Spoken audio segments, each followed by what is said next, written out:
Hello everyone, welcome to Sundarban education hub. তো guys, তোমাদের upcoming police পরীক্ষা সহ রাজ্যের গুরুত্বপূর্ণ চাকরির পরীক্ষাগুলো মাথায় রেখে আমার এই চ্যানেলে প্রতিদিন সন্ধ্যে 7টায় অঙ্কের ক্লাস সহ রিজনিং জিকের ক্লাসগুলো চলছে। তো তোমরা অবশ্যই প্রতিদিন সন্ধ্যে 7টায় ক্লাসগুলো দেখো, কারণ প্রত্যেকটা ক্লাস তোমাদের আপকামিং পরীক্ষার জন্য খুবই গুরুত্বপূর্ণ। তো এর আগে টোটাল ম্যাথের 24টি ক্লাস করানো হয়ে গেছে, আর রিজনিং থেকে 7 থেকে 8টা ক্লাস করানো হয়ে গেছে। যারা ক্লাসগুলো দেখোনি অবশ্যই দেখে নেবে। আর ভিডিওটি ভালো লাগলে অবশ্যই লাইক শেয়ার করে নিও, আর ভালো না লাগলে লাইক শেয়ার করার দরকার নেই। তো দেখো, আজকে যে গুরুত্বপূর্ণ প্রশ্নগুলো আমি করাবো, প্রত্যেকটা প্রশ্ন তোমাদের বিগত বছরের প্যাটার্ন অনুযায়ী আমি সিলেক্ট করে নিয়ে এসেছি। অর্থাৎ প্রত্যেকটা প্যাটার্ন দেখবে তোমাদের পরীক্ষার জন্য খুবই গুরুত্বপূর্ণ। অবশ্যই প্রথম থেকে শেষ পর্যন্ত ভিডিওটি দেখবে। যদি একটু বুঝতে অসুবিধা হয়, একটু টাইম নিয়ে দেখো, আশা করি বুঝতে পারবে। আর একটা জিনিস যেটা বলার, যে তোমাদের এই ম্যাক্সিমাম রিজনিংয়ের প্রশ্নগুলো যেগুলো থাকে পুলিশ পরীক্ষা সহ রাজ্যের যে পিএসসির পরীক্ষাগুলো, সেখানে তোমাদের ইংরেজি বর্ণমালার যে পজিশান ভ্যালু, অর্থাৎ এ থেকে জেড পর্যন্ত টোটাল 26টি বর্ণ আছে, লেটার আছে, সেই বর্ণের পজিশান ভ্যালু আমাদের জানলে ম্যাক্সিমাম প্রশ্ন আমরা কিন্তু করে আসতে পারবো। যেমন এ এর পজিশান, এ 1 নম্বরে আছে, জেড সবার শেষে 26 নম্বরে আছে, কিন্তু মাঝখানে যে লেটারগুলো আছে সেগুলো আমাদের মনে রাখতে অসুবিধা হয়। তো এই বর্ণের পজিশান ভ্যালু, ইংরেজি বর্ণের পজিশান ভ্যালু মনে রাখার ট্রিক্স আমি আমার রিজনিংয়ের ফার্স্ট ক্লাসে দিয়ে দিয়েছি। তো যারা পজিশান ভ্যালুর ট্রিক্স এখনও জানো না, তো অবশ্যই তোমরা প্রথম ক্লাসটা দেখে নিও, তোমাদের অনেক উপকার হবে। তো এই প্রশ্নটা দেখো, অ্যানালজি থেকে নিয়ে এসেছি, এখানেও তোমার ইংরেজি বর্ণের পজিশান ভ্যালু জানতে হবে। তো ডি কত বলা হচ্ছে 10, এইচআই কত হবে। এখন এখানে দেখো ডি আর ই, তো ডি এর পজিশান ভ্যালু, ডি ইংরেজি বর্ণের কত নাম্বার পজিশানে আছে, 4 নাম্বার পজিশানে আছে, ই আছে 5 নাম্বার পজিশানে। এখন ডি আর ই থেকে আমরা 10 পাচ্ছি, তাহলে সেটা কীভাবে পাবো? তো এখানে যার ব্রেন যত ফাস্ট কাজ করবে সে কিন্তু রিজনিংয়ে তত মার্কস পেয়ে বেরিয়ে আসবে। আর এর জন্য তোমাদের দরকার প্র্যাকটিস। যে প্র্যাকটিস করবে সে কিন্তু এসব ইজিলি করতে পারবে। তো 4 আর 5 গুণ করলে তোমরা পাবে হচ্ছে 20। এখন 20 থেকে 10-এ আসতে গেলে আমাদের কী করতে হবে? 20কে 2 দিয়ে ভাগ করতে হবে। তো 20 থেকে 10-এ আসার এটাই একটা উপায় আছে। তো 20কে 2 দিয়ে ভাগ করলে তোমরা 10 পেয়ে যাবে। দেখো, আমরা ডি থেকে কী পেয়ে গেলাম? 10 পেয়ে গেলাম। তো একইভাবে আমরা এইচ আই থেকে যেটা পাবো সেটাই আমাদের উত্তর হবে। তো এইচের পজিশান ভ্যালু হচ্ছে 8, আই এর পজিশান ভ্যালু 9। তো এখন 8 আর 9 গুণ করবো, যেমনটা এখানে করেছিলাম। 8 আর 9 কত হচ্ছে? 72। 72কে এখন 2 দিয়ে ভাগ করলে আমরা কত পাচ্ছি? 36। তো অপশান নাম্বার সিতে দেখো 36 বা 36 আছে। তো option number C is the right answer হয়ে যাবে। আশা করি তোমরা বুঝতে পেরেছো। কিছুই নেই, জাস্ট পজিশান ভ্যালু বের করে একটু গুণ ভাগ করলাম, আমাদের উত্তর চলে আসলো। পরের প্রশ্ন দেখো, 2 নম্বর প্রশ্ন, যেটা আমি ব্লাড রিলেশন থেকে নিয়ে এসেছি। প্রশ্নটা একটু দেখতে বড়, বাট তোমরা একটু নিজেরা পড়ে উত্তর করার চেষ্টা করলে নিজেরাই পারবে। আর এই ব্লাড রিলেশন কিন্তু খুবই সহজ, তোমরা কেউ ভয় পাবে না। দেখো, এখানে বলছে এ এর পিতা হলো বি এর ভাই। তাহলে যদি আমরা এখানে একে রাখি, এ এর পিতা হচ্ছে বি এর ভাই, তো এ নিচে থাকবে, এর বাবা তো উপরের জেনারেশান, তো উপরে থাকবে। তো এখানে যেহেতু বি এর ভাইয়ের কোনো নাম বলা নেই, তো আমরা সেটা ধরে নিলাম এক্স। পরে যদি পাই তাহলে এক্সটাকে আমরা মুছে দেবো। যেহেতু এ এর বাবা, তার মানে এটা কি হয়ে যাবে? ছেলে হবে। ছেলে হলে আমরা এখানে প্লাস দেবো। এ জেন্ডার এখনও ক্লিয়ার নেই বলে এখানে প্লাস মাইনাস কিছু দিতে পারলাম না। বলছে বি এর ভাই, এ এর পিতা, তার মানে এক্স হচ্ছে কার ভাই? বি এর ভাই। বি এর কিন্তু এখানে জেন্ডার এখনও ক্লিয়ার নয়।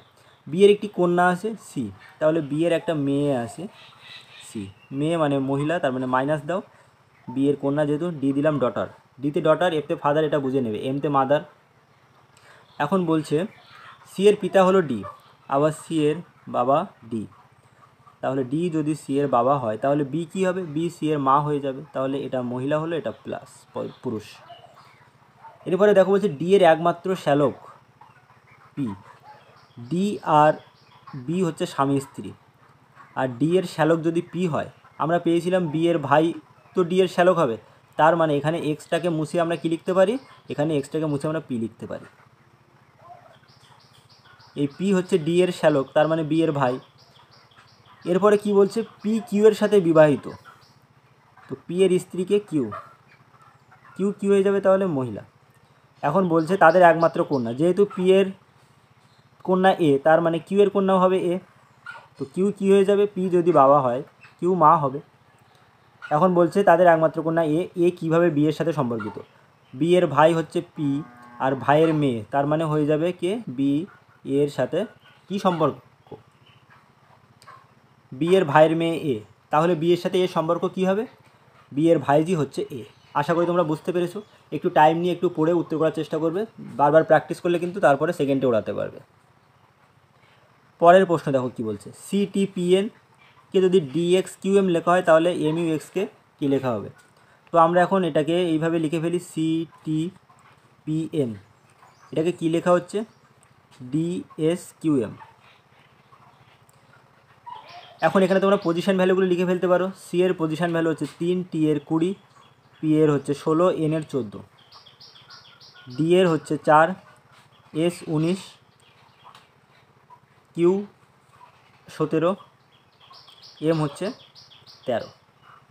এখন দেখো 3 থেকে আমরা 4-এ আসছি, তার মানে +1 করেছি। 20 থেকে 19-এ আসা হচ্ছে, তার মানে -1 করা হয়েছে। 16 থেকে 17 +1, পরেরটা আবার 14 থেকে 13 -1। তো এখানে যে সিরিজটা চলছে, একবার +1 হচ্ছে, একবার -1, তারপরে আবার +1, তারপরে -1। তো এমইউএক্সকে আমরা একইভাবে লিখতে পারবো। এম থেকে +1 করলে তোমরা পাবে 14, এন। ইউ থেকে -1 করলে ইউ হচ্ছে 21, -1 করলে 20 পাবে, সেটা হচ্ছে টি। এস হচ্ছে 19, এর সাথে +1 করলে পাবে 20, টি। কে, কে এর সাথে -1 করলে পাবে জে, যেহেতু কে হচ্ছে 11, জে হচ্ছে 10। তো আমাদের রাইট অ্যান্সার হয়ে যাবে NTTJ। NTTJ আছে, option number B is the right answer. পরের প্রশ্ন এখানে দেখো, 123কে যদি আমরা 36 লিখতে পারি, 221কে আমরা কী লিখতে পারবো। 123 এর যে ডিজিটগুলো আছে সেগুলো যোগ করে ফেলো। 1 + 2 + 3 করলে কত হচ্ছে দেখো 6। এখন 6 একে স্কোয়ার করলে, বর্গ করলে পাবে 36, সেটাই আমরা পেয়েছি। তো 2 2 1 এর ডিজিটগুলো এখন যোগ করলে কত পাবে, 2 + 2 4 আর 1 5। তো 5-এর স্কোয়ার করলে কত হবে, 25। এইভাবে সেম যোগ করেছি, 2 + 2 + 1 করলে তোমরা 2 2 4 আর 1 5, 5-এর স্কোয়ার 25। তো option D is the right answer হয়ে যাবে। পরের প্রশ্ন এখানে বলছে লুপ্ত সংখ্যাটি নির্ণয় করুন। এখানে যেটা আমাদের নেই সেটা নির্ণয় করতে হবে। 2-এর পরে আসছে কত, 4। 2-এর পরে আসে 4, 4-এর পরে আসে কত, 16। এখন এখানে দেখো 2-এর সঙ্গে আমরা 2 গুণ করলে পাই 4, এরপরে যে 4টা পেয়েছি, মানে 2-এর পরে জোড় সংখ্যা হচ্ছে 4। এখন এই 4 যদি আমি গুণ করি পাবো হচ্ছে কত, 16। এখন 16-র সাথে কত গুণ করলে আমরা 96 পাবো, দেখো 4-এর পরে জোড় সংখ্যা হচ্ছে 6, তার মানে 6 16 96। তার মানে আমাদের 96-এর সাথে 6-এর পরে জোড় সংখ্যাটা হচ্ছে 8, 96 8 গুণ করলে আমাদের উত্তর চলে আসবে। তো কত হচ্ছে দেখো, 6 8 48-এর 8, হাতে হচ্ছে 4, 8 9 72, আছে 76, 768। তো option C is the right answer হয়ে যাবে। কিছুই নেই, জাস্ট 2-এর সঙ্গে আমরা জোড় সংখ্যা 2 গুণ করেছি, পেয়েছি 4। আবার 2-এর পরে জোড় সংখ্যা হচ্ছে 4, তো 4-এর সঙ্গে 4 গুণ করলে পাবো 16। 4-এর পরে জোড় সংখ্যাটা হচ্ছে 6, তো 6 16 96, 96-এর সাথে পরের জোড় সংখ্যা 6-এর পরে 8 গুণ করলে আমাদের অপশান সি আমরা পেয়ে যাব। পরের প্রশ্ন দেখো, এই লুপ্ত সংখ্যাটি খুবই ভালো একটা প্রশ্ন। এখানে বলছে যে 5 11 21 43 53 107 পরেরটা কী হবে। একটা জিনিস এখানে লক্ষ্য করো, 5-এর সঙ্গে যদি তুমি 2 গুণ করো 10, তার সাথে 1 যোগ করলে কত হচ্ছে, 11। এরপরে যে 11টা পেলে, সেই 11-র সাথে 2 গুণ করলে, 11 তো পেয়েছি। এরপরে দেখো 21 আর 43, তার মানে 21-এর সঙ্গে 2 গুণ করলে পাবে 42, 42 + 1 হচ্ছে 43। এরপরে 53 আর 107, 53 গুণিতক 2 হচ্ছে 106, তার সাথে 1 যোগ করলে পাবে হচ্ছে 107। বাট এইভাবে যদি আমরা বের করতে যাই তাহলে কিন্তু এখানে পরে আর কোনো সংখ্যা দেওয়া নেই, তো আমাদের কিন্তু অন্যভাবে চেক করতে হবে। এইভাবে আমরা বের করতে পারছি না, কারণ এইখানে যদি আরেকটা সংখ্যা দেওয়া থাকতো তাহলে তার সাথে আমরা 2 গুণ করে 1 যোগ করলে আমাদের উত্তর বেরিয়ে আসতো। কিন্তু এখানে দেখো আমরা কীভাবে চেক করছি, এই যে 11 আর 21-এর ডিফারেন্স কত বলো তো, 11 আর 21-এর ডিফারেন্স হচ্ছে 10। এখানে 43 আর 53 এদের ডিফারেন্সও 10। তো 43-এর সাথে 10 যোগ করে আমরা কত পাই, 53। 11-র সাথে 10 যোগ করলে কত পাবো, 21। তো একইভাবে 107-এর সাথে যদি আমরা 10 যোগ করি কত পাবো, 117। তার মানে আমাদের রাইট অ্যান্সার কত হয়ে যাবে, option A. Option A is the right answer.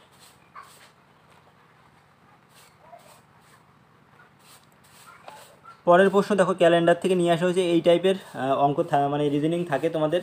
যদি মাসের তৃতীয় দিন সোমবার থাকে, কোনো একটা মাসের তৃতীয় দিন কিবার সোমবার, তবে 21তম দিনের ওই মাসের 21তম দিনের পরের চতুর্থ দিনটি কিবার হবে সেটা তোমাদের বার করতে হবে। মাসের 3 নম্বর দিনটি বলা হচ্ছে সোমবার, মানে মন্ডে। আমি এটা এম লিখলাম। এখন দেখো এই সোমবার থেকে আরও 7 দিন পরে সেম সোমবার রিপিট হয়। তার মানে যদি আমরা এখানে 7 যোগ করি তাহলে 10 দিন পরে আবার সোমবার হবে, অর্থাৎ ওই মাসের 10 তারিখ সোমবার হবে। এই 10-এর সাথে যদি তুমি আবার 7 যোগ করো তাহলে ওই মাসের 17 তারিখ আবার কী বার হবে? সোমবার হবে। এখন 17 থেকে গুনে যাও, 17, 18, 19, 20, 21, 4 দিন, অর্থাৎ সোমবার থেকে 4 দিন পরে কী হবে? সোম, মঙ্গল, বুধ, বৃহস্পতি, শুক্রবার হবে। তো মাসের 21তম দিন কী বার হবে? 21তম দিন শুক্রবার হবে।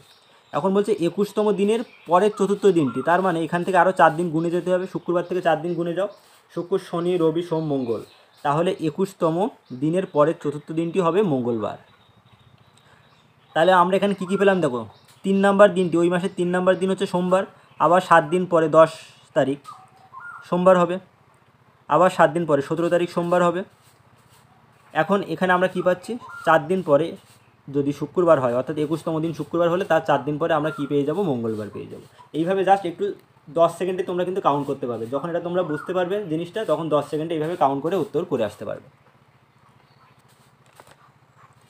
এরপরে দেখো এখানে বলছে যদি বেগুনিকে আমরা সবুজ, নীলকে হলুদ, আকাশিকে নীল, সবুজকে আকাশি, হলুদকে বেগুনি, কমলাকে লাল ও লালকে কমলা বলা হয়, সেক্ষেত্রে বেনি আ সহ কলাকে কীভাবে লেখা হবে? এখানে তোমরা এখান থেকে দেখো বেগুনিকে কী বলা হচ্ছে? সবুজ। তো এটাকে দন্তস্ব দাও এর নিচে। তো প্রথমে আমাদের দন্তস্ব আসবে উত্তর। তো এখন চেক করে দেখো কোন কোন অপশানে দন্তস্ব আছে। তো এই অপশানে নেই, তো এই অপশানটা ক্যান্সেল হয়ে গেল। এখানে দন্তস্ব আছে, তো এটা আমাদের অপশানে থাকবে উত্তরে। এখানে দন্তস্ব নেই, তাহলে এটাও ক্যান্সেল হয়ে গেল। এখানে দন্তস্ব নেই, এটাও ক্যান্সেল হয়ে গেল। তার মানে আর চেক করার দরকারই নেই, option B is the right answer হয়ে যাবে। তো যদি তোমাদের বিশ্বাস না হয় তাও একটু দেখো। এরপরে আছে নি, মানে নীল। নীলকে আমরা হলুদ লিখতে পারি, তাহলে এর নিচে হ দাও। মানে আকাশি, আকাশিকে আমরা কী বলি? নীল, তাহলে এখানে দন্তান্ন দীর্ঘির দাও। দেখো দন্তস্ব হ, দন্তান্ন দীর্ঘি কোথায় আছে? এটাই। এই হস্যি দীর্ঘি কোনো ম্যাটার করে না এখানে। তো বি তোমাদের রাইট অ্যান্সার হয়ে যাবে। এইভাবে চেক করে দেখবে, বেশি চেক করার দরকার নেই, জাস্ট একটা দুটো চেক করে অপশানের সাথে মিলিয়ে দেখবে, তাহলে কিন্তু তোমাদের আর টাইমটা নষ্ট হবে না। পরের প্রশ্ন দেখো ডিরেকশান থেকে রাখা হয়েছে 9 নম্বর প্রশ্ন। এখানে দেখো আমাদের ভ্যালুও বের করতে হবে, বাট তোমরা বুদ্ধি করে যারা একটু অঙ্ক কম পারো ভ্যালু বের করার দরকার নেই, একটু মাথা লাগালে কিন্তু ভ্যালু মান বের করা ছাড়াও কিন্তু প্রশ্নের উত্তর করে আসতে পারবে। কীভাবে পারবে সেটা দেখাচ্ছি। এই ডিরেকশানের প্রশ্নগুলো করার আগে দেখো তোমাদের আগে ডিরেকশানটা ঠিক করে বুঝতে হবে। যদি এটা আমি নর্থ ধরি তাহলে নর্থের নিচে কী থাকবে? সাউথ থাকবে। যদি এটাকে আমি ইস্ট ধরে নিই তাহলে এটা কী হবে? পূর্ব দিক ধরলে এটা হবে ওয়েস্ট, পশ্চিম দিক। এখন বলছে যে রাহুল 8 কিলোমিটার পশ্চিম দিকে গেল, তার মানে সে পূর্ব দিক থেকে 8 কিলোমিটার এই পশ্চিম দিকে গেছে। তাহলে এখন সে আছে কোথায়? পশ্চিম দিকে। ডাব্লু দিলাম, এটা ওয়েস্ট। এরপরে বলছে তারপর সে বাঁ দিকে ঘুরে, তার বাঁ দিক কোন দিক হবে? এই দিকে। তারপর সে বাঁ দিকে ঘুরে আরও 6 কিলোমিটার গেল, 6 কিলোমিটার। বলছে এখন সে তার শুরুর স্থান থেকে কোন দিকে আছে? সে এখান থেকে যাত্রা শুরু করেছিল আর এখন এখানে আছে। তো আমাদের এটার মান বের করতে হবে, প্লাস বলতে হবে সে কোন দিকে আছে। এখন দেখো সে পশ্চিম আর এটা হচ্ছে সাউথের দিকে এসছে, তার মানে পশ্চিম দক্ষিণ দিকে আছে, দক্ষিণ পশ্চিম দিকে। তো এখানে উত্তর পূর্ব আছে, তার মানে এটা আমাদের ক্যান্সেল হয়ে গেল। সে পশ্চিম দিকে আছে, তার মানে এটা পূর্ব বলা আছে, এটা ক্যান্সেল হয়ে গেল। সে উত্তর পশ্চিম দিকেও কিন্তু নেই, সে দক্ষিণ পশ্চিম দিকে আছে, এটা ক্যান্সেল হয়ে গেল। তো আমাদের রাইট অ্যান্সার হয়ে যাবে অপশান নাম্বার ডি। তো দেখো এই 10 যে ভ্যালু, এই 6 আর 8-এর বর্গমূল করলে, এটা পিথাগোরাসের সূত্র অ্যাপ্লাই করতে হয়। 8-এর স্কোয়ার প্লাস 6-এর স্কোয়ার করলে তোমরা পাবে হচ্ছে 100-এর বর্গমূল, মানে 8-এর স্কোয়ার 6-এর স্কোয়ার করে এদের বর্গমূল নিতে হয়। পিথাগোরাসের যে ফর্মুলা তোমরা কম বেশি জানো, যেটা হচ্ছে ভূমি তার স্কোয়ার প্লাস লম্ব তার স্কোয়ার, এর বর্গমূল করলে আমরা কী পাই? অতিভুজ পাই। তো এখানে এটা যদি 90 ডিগ্রি হয়ে থাকে, 90 ডিগ্রির সামনে থাকে অতিভুজ, তো এই অতিভুজের ভ্যালুটা বের করতে হবে। তার মানে সে তার যাত্রা শুরুর স্থান থেকে 10 কিলোমিটার দূরে আছে, আর কোন দিকে আছে? দক্ষিণ পশ্চিম দিকে আছে। তো option D is the right answer হবে। পরের প্রশ্ন দেখো কী বলছে, নিচের সিরিজটি সম্পূর্ণ করো। তো অনেকেই এই টাইপের প্রশ্ন দেখলে একটু ভয় পায় যে কীভাবে এই শূন্যস্থানগুলো পূরণ করব, বাট এগুলো কিন্তু খুবই সহজ। তো আজকের এই প্রশ্নটা তোমরা একটু মন দিয়ে দেখো, আমি যেটা বলবো সেইভাবে তোমরা অ্যাপ্লাইগুলো করবে, দেখবে প্রত্যেকটা প্রশ্ন তোমরা ইজিলি করে আসতে পারবে। এখন এই যে সিরিজে টোটাল কটি ইংরেজি লেটার আমরা ইউজ করছি সেটা একবার কাউন্ট করে নেব। দেখো এখানে এম আছে, এখানে ড্যাশ আছে, তো 1 2 3 4 5 6 7 8 9 10 11 12 13 14 15 16 17 18 19 20। তো 20টা এখানে ইংরেজি লেটার আমরা ইউজ করব। এখন 20কে যদি আমরা ভাঙি তাহলে এইভাবে ভাঙতে পারবো না, 4 এ 5 20। আরও ভাঙতে পারি আমরা 10 দুগুণে 20, বাট আমরা এটাকে নেব না, কারণ এদের ডিফারেন্স হচ্ছে 8। যার ডিফারেন্স যাদের মধ্যে কম থাকবে তাদের মধ্যে থেকে একটা চুজ করব।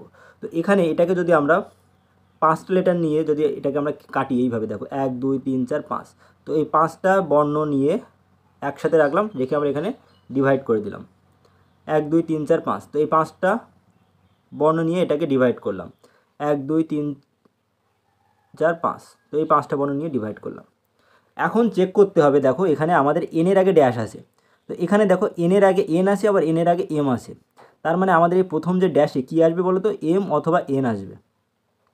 তো প্রথমে তোমার কাজ হবে উত্তর চেক করো যে প্রথমে উত্তরে এম আর এন কোন অপশানে আসে। তো দেখো সবগুলো অপশানে এম আসে, এন নেই, তার মানে আমাদের এন ক্যান্সেল হয়ে গেল, আমাদের প্রথমে কী বসবে, এম বসবে।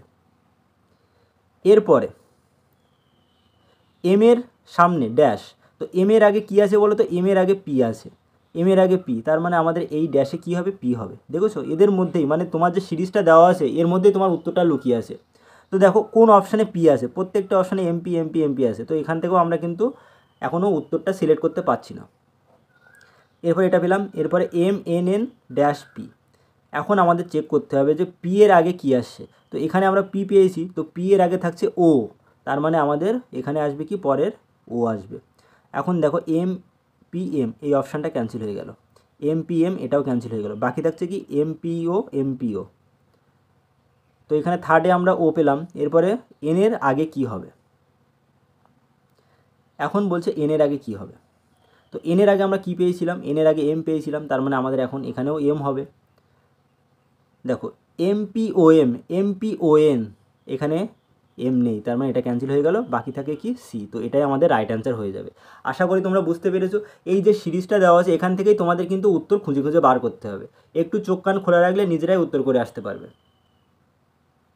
আর এখানে 4 ছিল বাট 5টায় ভেঙেছি কেন, এখান থেকে যেটা পাবে ম্যাক্সিমাম ক্ষেত্রে দেখবে বড় যে যে সংখ্যাটা আছে সেই সংখ্যাতে যদি তোমরা এগুলোকে ডিভাইড করো তোমাদের উত্তর কিন্তু চলে আসবে। ম্যাক্সিমাম ক্ষেত্রে এটা হয়, সব ক্ষেত্রে বলবো না। এখানে 5 ছিল, তো 5টা লেটারকে আমরা একসাথে নিয়ে এটাকে ডিভাইড করে দিলাম। তো টোটাল দেখো এখানে 4টে পার্টে ভাগ করে ফেলেছি, কারণ 4 5 20, 5টা 5টা করে নিয়েছি। টোটাল কিন্তু 4টে পার্টে ভাগ হয়েছে, এই একটা পার্ট, সরি 1 2 আর 3, আর টোটাল 4টে পার্টে ভাগ করেছি, করে আমাদের উত্তরগুলো আমরা এইভাবে সহজে বের করে নিলাম।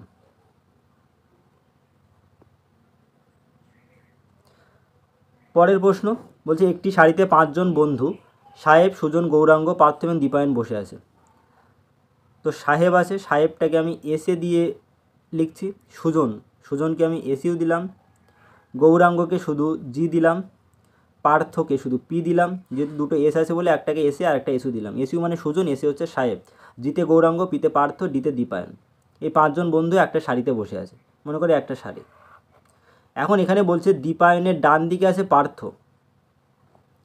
তার মানে দীপায়নের কী বলছে, ডান দিকে পার্থ। তো যদি দীপায়ন এখানে থাকে তাহলে পার্থ কোথায় থাকবে, এই দিকে, এটা হচ্ছে দীপায়নের ডান দিক। সুজন দীপায়নের বাঁ দিকে বসলেও, সুজন দীপায়নের বাঁ দিকে এই দিকে, তাহলে সুজন যদি এখানে থাকে বাঁ দিকে বসলেও সাহেবের ডান দিকে আছে, তাহলে সাহেব কোথায় থাকবে, এখানে। দীপায়নের বাঁ দিকে থাকলেও সাহেবের কোন দিকে আছে, ডান দিকে আছে। এরপরে আবার কি বলছে, গৌরাঙ্গর বাঁ দিকে আছে পার্থ, তাহলে গৌরাঙ্গ কোথায় থাকবে, সবার ডান দিকে, এখানে থাকবে।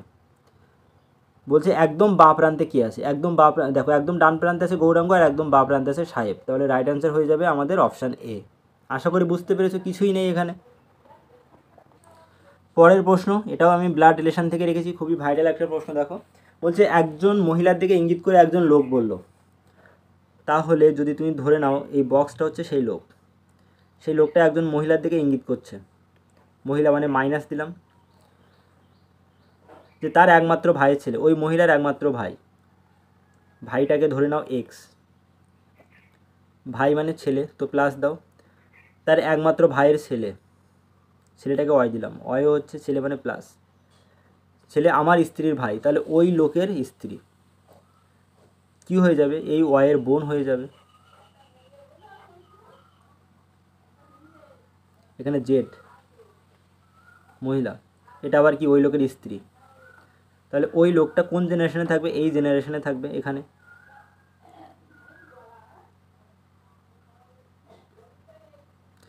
একজন মহিলার দিকে ইঙ্গিত করছে, করে বলছে তার একমাত্র ভাই তার ছেলে, আমার স্ত্রীর ভাই, মানে ওর ওয়াইফ তার ভাই। এখন বলছে সেই লোকটির সাথে কীভাবে সম্পর্কিত। তো এক্স হয়ে যাবে ওই লোকটির শ্বশুর, আর শ্বশুরের বোন কী হবে, পিসি শাশুড়ি। শ্বশুরের বোন কী হবে, পিসি শাশুড়ি। আশা করি তোমরা বুঝতে পেরেছো এখানে। পরের প্রশ্ন দেখো কি বলছে, রুবেল, রাশিয়া। তো রাশিয়ার মুদ্রা কারেন্সির নাম হচ্ছে রুবেল। তো জাপান কী হবে, দেখো জাপানের হয়ে যাবে ইয়েন। জাপানের মুদ্রার নাম কি, ইয়েন। আমাদের ভারতীয় যেমন আমরা কি বলি, রুপি, কিন্তু আমরা কথায় কথায় শুধু টাকা ইউজ করি, টাকা কিন্তু বাংলাদেশের মুদ্রার নাম। এই চীনের মুদ্রার নাম কি, চীনের মুদ্রা বা কারেন্সির নাম সেটা তোমরা কমেন্টে জানাবে। চীনের মুদ্রা বা কারেন্সির নাম সেটা কমেন্টে জানাবে। তো দেখো পরের প্রশ্ন এখানে কি বলছে, 4, 9, 16 এর সাথে সামঞ্জস্যপূর্ণ কোনটি। এখন আমরা কি পাই, দেখো 4 কার স্কোয়ার, 2 এর স্কোয়ার, 9 এটা হচ্ছে কার স্কোয়ার, 3 এর স্কোয়ার, 16 4 এর স্কোয়ার, মানে প্রত্যেকটা 4, 9, 16 হচ্ছে পূর্ণবর্গ সংখ্যা। এখন আমরা অপশানগুলো একটু চেক করে দেখি কোনগুলো পূর্ণবর্গ সংখ্যা আছে। প্রথম অপশানে দেওয়া আছে 16, 16 হচ্ছে 4 এর স্কোয়ার, 49 হচ্ছে 7 এর স্কোয়ার, তারপর 64 হচ্ছে 8 এর স্কোয়ার। এটা হচ্ছে ফার্স্ট অপশান। তাহলে এগুলো সব পূর্ণবর্গ সংখ্যা। অপশান বিটা একটু চেক করে দেখবো। দেখো অপশান বিতে দেওয়া আছে 5 এর স্কোয়ার, অপশান বিতে আছে 5 এর স্কোয়ার, তারপরে আছে 7 এর স্কোয়ার, তারপরে আছে 8 এর স্কোয়ার। এটাও কিন্তু কী দিয়ে আছে, পূর্ণবর্গ সংখ্যা। তারপরে অপশান সি দিয়েছে 6 এর স্কোয়ার, 7 এর স্কোয়ার, তারপরে হচ্ছে 9 এর স্কোয়ার। এখন একটা জিনিস এখানে লক্ষ্য করো, এখানে একটা কিন্তু সিকোয়েন্স বা একটা অর্ডার কিন্তু মেনটেন হচ্ছে। 2 এর পরে আসে 3, তো এখানে 3 এর স্কোয়ার পেয়েছি। 3 এর পরে আসে 4, তারপরে 4 এর স্কোয়ার দেওয়া আছে। তার মানে এখানেও কিন্তু আমাদের একটা অর্ডার বা সিকোয়েন্স মেনটেন হবে। দেখো 4 এর পরে কী আসে, 5, কিন্তু 4 এর পরে একেবারে 7 চলে এসেছে, তো আমাদের এই অপশান ক্যান্সেল হয়ে গেল। 5 এর পরে আসে 6, বাট 7 চলে এসেছে, তো আমাদের এই অপশানটাও ক্যান্সেল হয়ে গেল। 6 এর পরে আসে 7, ঠিক আছে, 7 এর পরে আসে 8, বাট এখানে 9 দেওয়া আছে, তো আমাদের অপশান সিও ক্যান্সেল হয়ে গেল। তো অপশান ডি দেখো, অপশান ডি আছে 5 এর স্কোয়ার, 5 এর পরে থাকবে 6 তার স্কোয়ার, 6 এর পরে থাকবে 7 তার স্কোয়ার দেওয়া আছে। তারপরে আমাদের অপশান ডিটা আমাদের যে এই যে প্রশ্নতে দেওয়া আছে, যে সিকোয়েন্স দেওয়া আছে অনুযায়ী, সেই সিকোয়েন্স কিন্তু মেনটেন হচ্ছে কোথায়, অপশান ডিতে। তো option D is the right answer. পরেরটা দেখো কি বলছে, সি যদি 16 সমান হয় তাহলে এফ কত হবে। সি মানে আমরা এর পজিশন ভ্যালু কত জানি, 3। এখন 3 থেকে 16তে যাচ্ছে, তার মানে কী হচ্ছে বলো তো, 3 এর সাথে যদি তুমি 1 যোগ করো কত পাবে, 4, 4 এর স্কোয়ার হচ্ছে 16। তার মানে একইভাবে আমরা এফটাকে কী বলতে পারি, এফ হচ্ছে 6, 6 এর সাথে 1 যোগ করে আমরা পাবো 7, 7 এর স্কোয়ার করলে হবে 49, 49। তো option C is the right answer. পরের প্রশ্ন দেখো, যদি এক্স জেড জি এটাকে ক্যাট লেখা হয় তবে ডিওজি ডগকে কী লেখা হবে। এক্স জেড জি এটাকে আমরা কী লিখছি, ক্যাট। তো তোমরা সবসময় পজিশান ভ্যালুগুলো লিখে ফেলবে, পজিশান ভ্যালু বের করতে পারলে তোমাদের উত্তর হয়ে যাবে। এক্স হচ্ছে 24, জেড হচ্ছে 26, জি হচ্ছে 7, সি 3, এ হচ্ছে 1, টি হচ্ছে কত বলো তো, টি হচ্ছে 20। এখন এখানে দেখো এক্স 24, 24 আর 3 যোগ করলে কত পাবে, 27, 26 আর 1 যোগ করলে কত হচ্ছে, 27। তার মানে প্রত্যেকটা যোগ করে আমরা কত পাচ্ছি, 27 পাচ্ছি। তো এখানেও সেম, ডগের ক্ষেত্রে আমরা প্রত্যেকটা মানে যে অপশানের সঙ্গে যোগ করে আমরা 27 পাবো, সেটাই আমাদের উত্তর হয়ে যাবে। তো ডি হচ্ছে কত বলো তো, 4, ও হচ্ছে 15, জি হচ্ছে 7, তো 4 এর সাথে 23 যোগ করলে আমরা পাই 27, 15 এর সাথে আমরা 12 যোগ করলে পাবো 27, 7 এর সাথে 20 যোগ করলে আমরা পাবো 27। তো 20 মানে হচ্ছে টি, 12 হচ্ছে এল, 23 হচ্ছে ডাব্লু। তো রাইট অ্যান্সার হয়ে যাবে WLT। Option D is the right answer.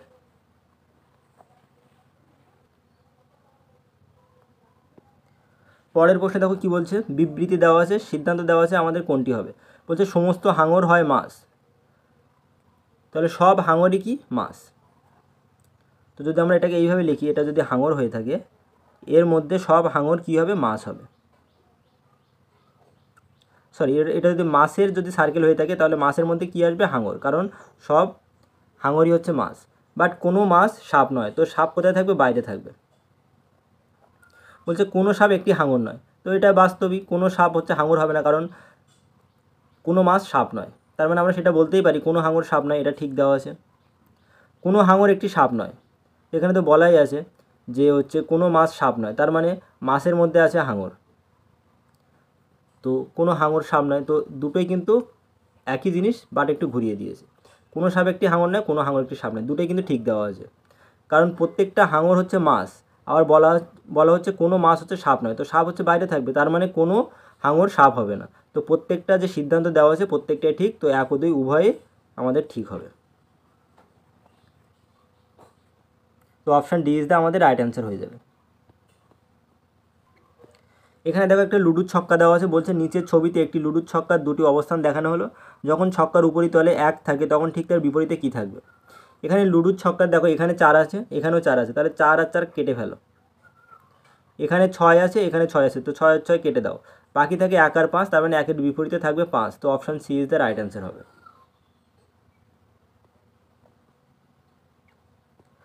পরের প্রশ্ন বলছে যদি 55 প্লাস 66 যদি 33 হয়, 22 প্লাস 99 যদি 33 হয়, তাহলে 44 প্লাস কত হবে। এখন এখানে দেখো এই 5 আর 6 যোগ করলে কত পাবে বলো তো, 5 প্লাস 6 যোগ করলে পাচ্ছ 11, আর 11-র সঙ্গে 3 গুণ করলে আমাদের কত হয় বলো তো 33। 2 আর 9 যদি যোগ করি, 2 প্লাস 9 11, 11 গুণিতক 3 করলে আমরা পাবো 33, একই। তো এখানে 44 আর 8 আছে, তো এখান থেকে 4 আর এখান থেকে 8 নিলাম, কত হচ্ছে 12, এখন 12-র সঙ্গে 3 গুণ করলে আমরা কত পাবো 36, তো আমাদের option A is the right answer হয়ে যাবে। কী করেছি, বাট এখান থেকে একটা কী নিয়েছি, এখান থেকে একটা নাম্বার নিয়েছি, এখান থেকে একটা ডিজিট নিয়েছি, সেই ডিজিটটা কত অঙ্ক 5, এখান থেকে একটা ডিজিট 6 নিলাম, তো 5 আর 6 যোগ করে পেয়েছি 11, তার সঙ্গে 3 গুণ করে 33 পেয়েছি। তো এখান থেকে একটা ডিজিট 2 নিয়েছি, এখান থেকে একটা ডিজিট 9 নিয়ে যোগ করে 3 গুণ করেছি, এখান থেকে একটা ডিজিট 4 নিলাম, এখান থেকে একটা ডিজিট 8 নিয়ে যোগ করে 3 গুণ করলে আমাদের উত্তর চলে আসবে। আশা করি বুঝতে পেরেছো, খুবই সহজ। পরেরটা দেখো, নিজেরা একটু চেষ্টা করবে, প্রত্যেকটা প্রশ্ন নিজেরা চেষ্টা করবে, চেষ্টা করলে না পারলে তারপরে আমি যেগুলো উত্তর করাচ্ছি সেগুলো দেখার চেষ্টা করবে। বলছে নিচের কোনটি অন্যদের থেকে আলাদা। এখানে কি কি আছে দেখো, দেওয়া আছে এ, এফ, এন, ডাব্লু।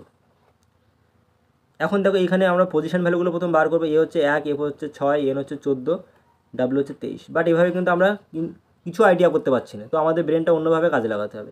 এখানে দেখো এ হচ্ছে একমাত্র ভাওয়েল, আর বাকিগুলো কি এফ, এন, ডাব্লু হচ্ছে কনসোন্যান্ট, তো নিচের কোনটি অন্যদের থেকে আলাদা হবে, এই তিনটে এফ, এন, ডাব্লু এরা হচ্ছে কনসোন্যান্ট, আর এ হচ্ছে ভাওয়েল, তার মানে এ হচ্ছে এই তিনটের থেকে আলাদা, option D is the right answer হবে। পরের প্রশ্ন কি বলছে দেখো, একটি ক্লাসে সোহমের স্থান প্রথম থেকে সপ্তম স্থানে, তো এটা যদি ফার্স্ট পজিশন হয়ে থাকে, এখান থেকে 7 নম্বর পজিশনে কি আছে, প্রথম দিক থেকে সোহম আছে, তো সোহমের আগে সোহম যদি 7 নম্বর পজিশনে থাকে, তো সোহমের আগে আরও 6 জন আছে। এবার বলছে শেষ থেকে 26তম, তো শেষের দিক থেকে সোহম যদি এটা যদি লাস্ট পজিশন হয়ে থাকে, লাস্ট, তো এখান থেকে সোহম 26তম পজিশনে আছে, তার মানে সোহমের শেষে আরও কতজন আছে, 25 জন। তো 6 প্লাস 25, সোহমের আগে আছে 6 জন, সোহমের পরে আছে 25 জন, তাহলে 6 প্লাস 25 কত হচ্ছে 31, আর সোহমকে ধরে একজন, টোটাল কতজন আছে 32 জন। তো রাইট অ্যান্সার হয়ে যাবে কি, অপশান ডি, কিছুই নেই, একদম সহজ।